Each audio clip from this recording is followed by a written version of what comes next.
SSC GD के लिए यहाँ पर मैं आपको दोस्त एक यहाँ पर मैंने आपके लिए तैयार कराया है कि किस सब्जेक्ट से कितने क्वेश्चन इस बार आप मान के चलें। तो ये स्लाइड आप एक बार थम्स अप करना कि आप लोग इसको साफ देख पा रहे होंगे, जिसमें सब्जेक्ट वाइज मैं डिस्कस करने वाला हूं कि आपको किस सब्जेक्ट के किस पार्ट पर आपको ज्यादा मेहनत करनी है। तो यहां पर देखो दोस्त, आपका अगर हम बात करते हैं आपका स्टैटिक जीके की, स्क्रीनशॉट भी आप ले लेंगे तो इस बार स्टैटिक जीके का आधार आप 5 से 6 क्वेश्चन, पिछली बार आप देखेंगे 7-7, 8-8 क्वेश्चन तक पूछे गए। वो प्लस माइनस हो सकता है, क्योंकि इस बार आप भी जानते हैं कि आपका एग्जाम मैं नहीं बना रहा हूं या एग्जाम आप नहीं बना रहे होंगे, वो प्लस माइनस चीजें हो सकती है, लेकिन हम क्या आधार मान के तैयार करें। ठीक है, तो क्या बोलेंगे इसको, यहां पर देखेंगे ध्यान से, आप लोग अपनी क्वालिटी बढ़ा लेंगे थोड़ा सा। ठीक है, नहीं दिख रहा है सर, सारे दोस्त कह रहे हैं नहीं दिख रहा है, दिखना चाहिए भाई, मैं और जूम कर लेता हूं, दिखना तो चाहिए। ठीक है, यहां देखेंगे, सीन टू नहीं लगाया, अभी बताएंगे दोस्त, अभी आप लोग देख पा रहे हैं, अब तो सबको दिखना चाहिए। तो देखो यहां पर लिखा हुआ है क्लासिकल डांस यानी कि शास्त्रीय नृत्य।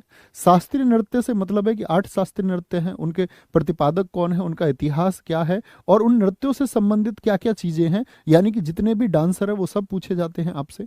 फोक डांस यानी कि हर राज्य का एक लोक नृत्य, किस लोक नृत्य से संबंधित अन्य प्रश्न। उत्सव, ये 3, और आपका आपका वाद्य यंत्र यानी कि म्यूजिकल इंस्ट्रूमेंट, ये 4 टॉपिक हैं जो हमारे बनाते आर्ट एंड कल्चर को। किसको, आर्ट एंड कल्चर के ये 4 टॉपिक हैं जो बहुत इंपॉर्टेंट है दोस्त। सेंसस, जनगणना पढ़े बगैर आप एग्जाम में मत जाना। ठीक है, कहां से पढ़े वो भी मैं आपको बताऊंगा। नेशनल पार्क पढ़े बगैर मत जाना। मेजर साइट से मतलब है इसमें आपका यूनेस्को की साइट आती है, यूनेस्को की जो 42 साइट हो चुकी हैं, और आपका जो रामसर साइट है आपका 75, उन साइट के बारे में अध्ययन। टेम्पल कौन सा कहां पर स्थित है, किस देवता को समर्पित है। और स्पोर्ट्स, भाई साहब आपका स्टैटिक जीके में 50% का पार्ट स्पोर्ट्स का है, यानी स्पोर्ट्स से मतलब क्रिकेट से संबंधित सभी क्वेश्चन आपके। ठीक है, क्रिकेट से संबंधित सभी प्रश्न, फुटबॉल, हॉकी और अन्य स्पोर्ट्स से उनकी जो ट्रॉफी है और उनके जो टाइमिंग है, यानी किस खेल में कौन सा खेल कितनी देर का होता है आदि, यानी एक गेम की आपको पूरी जानकारी होनी चाहिए। ठीक है, नेबरिंग कंट्रीज यानी भारत और उसके पड़ोसी देश, उनमें किसकी ऊंची चोटी है, क्या मुद्रा वहां पर है। ठीक है, और इंपोर्टेंट बुक्स, आपका इंपोर्टेंट बुक्स में दोस्त खेल और खिलाड़ियों की पुस्तक। ठीक है, खेल और खिलाड़ियों की जो पुस्तक है वो पूछी जाएंगी आपसे। ठीक है, फिर आता है आपका, इसके बाद में मैं आपको बता दूं, क्योंकि स्लाइड पर काफी कुछ हुआ तो ये शायद आपको दिख रहा होगा, तो मुझे एक बार मिटाना पड़ेगा ये। ठीक है, इंपोर्टेंट बुक्स के बाद में दोस्त आप स्क्रीनशॉट ले सकते हैं, तो आप कॉपी में तो अपनी नोट डाउन कर ही लेंगे। ठीक है, तो क्या बोलेंगे, गवर्नमेंट स्कीम, और आपके मैं इसको टेलीग्राम वगैरह सब जगह इसको शेयर करा दूंगा। ठीक है, सरकार की जो योजनाएं हैं बहुत इंपॉर्टेंट है, पिछली बार भी काफी क्वेश्चन पूछे गए। और एक नया टॉपिक इस बार ऐड करने जा रहे हैं, पद्म अवार्ड, क्योंकि बच्चे इसके बारे में बहुत सारे पूछते रहते हैं कि जी पद्म अवार्ड कैसे पूछे जाते हैं। पूछ लेता 2019 में पद्मश्री एक तबला वादक थे उनको मिला, वह कौन है। तो उन पद्म अवार्ड को, यानी कला और संस्कृति के पद्म अवार्ड पढ़ना, क्योंकि हर साल पद्म अवार्ड बहुत मिलते हैं। अब ऐसा नहीं है कि आप सारे पद्म अवार्ड पढ़ने लग जाए, तो आपको पढ़ना आर्ट एंड कल्चर के फील्ड में जो पद्म अवार्ड मिले हैं, यानी कला और संस्कृति के क्षेत्र में जो पद्म अवार्ड मिलेंगे वो आपको पढ़ने हैं। इतनी बात समझ में आई।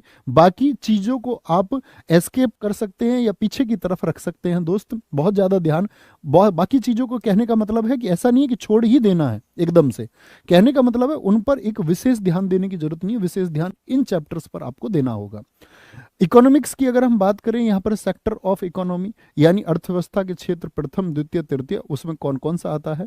नेशनल इनकम के बारे में अच्छे से पढ़ लेना, नेशनल इनकम कैसे प्रभावित होती है, होती क्या है, इसी में आपका जीडीपी वगैरह सब कुछ आएगा।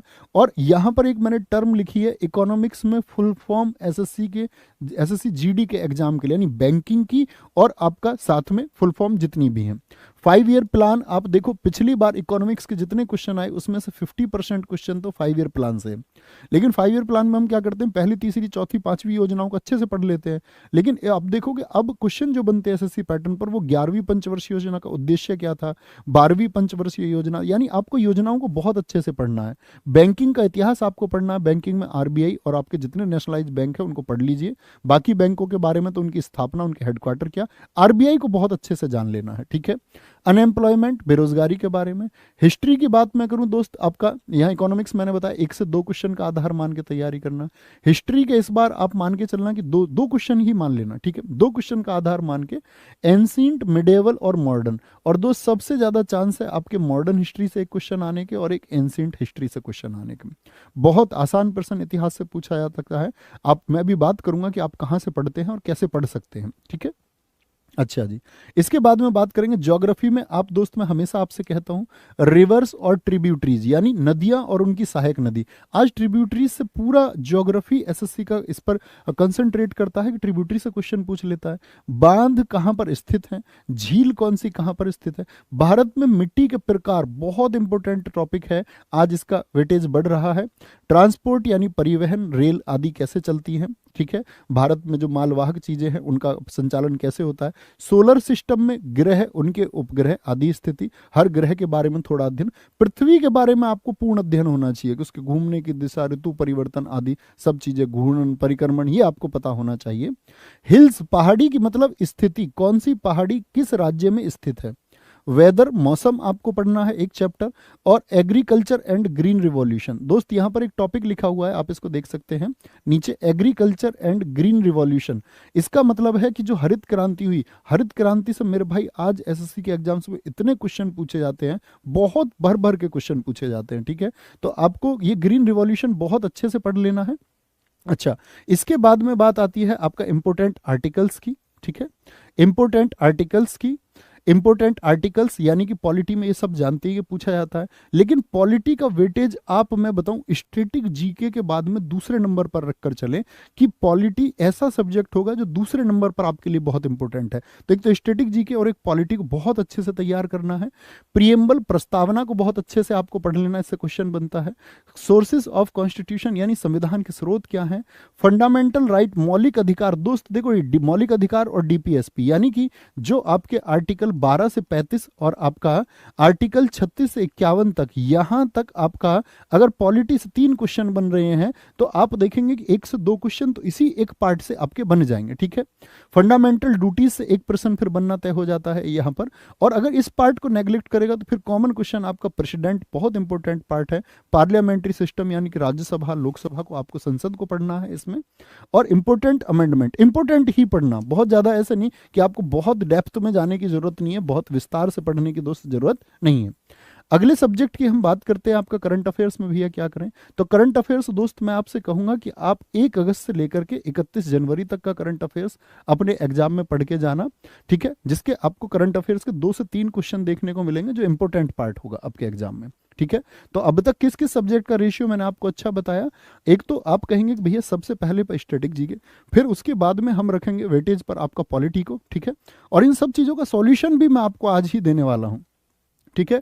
फिजिक्स का दोस्त मैंने बताया लगभग गायब क्वेश्चन है, बहुत बेसिक तरीके से फिजिक्स को पढ़ना।